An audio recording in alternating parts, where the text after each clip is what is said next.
He pulled up exactly on time. Same make and model I was expecting. But when he said my name, he didn't ask if I was Chloe. He said, "Chloe, I'm glad you finally decided to get in." The word finally made my skin crawl. This is Scarlet Secrets. And this story might make you rethink every ride you've ever taken. It was just a quick ride across town. Or so I thought. First he made small talk. Until he said something strange. "You probably don't sleep well on Thursdays, right?" He talked about my favorite cafe, my dog's name. Even where I bought my winter jacket. My hands started shaking. I texted a friend with my location. But it wouldn't send. The map said 10 minutes away. But we passed the turn 5 minutes ago.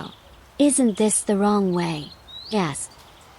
He smiled in the mirror and said, "I just thought we could take a more scenic route." I unlocked the door quietly. My bag was tight against my chest. I typed 911 but didn't hit send. Yet. Then he said something that made my heart stop.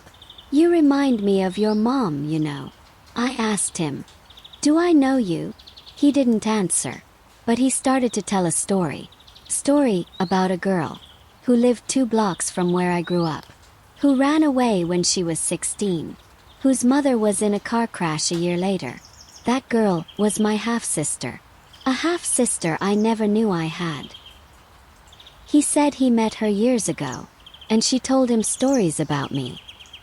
He had been watching over me, just making sure you stayed safe.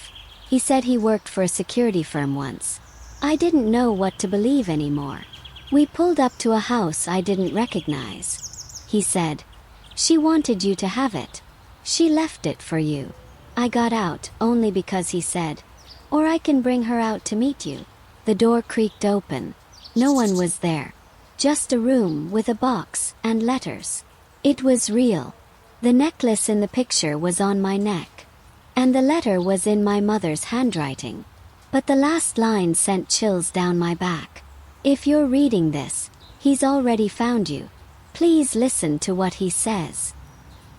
He explained that my mom had secrets. That my sister was taken in by someone who raised her off the grid. That he knew them both. But then, he said this wasn't over. The next day his car was gone. His account deactivated. And the house. Empty. I don't know who he really was. Or if the story about my sister was real. But I still have the necklace. And every Thursday since, a different Uber driver shows up at my address. I never book them. This is Scarlet Secrets.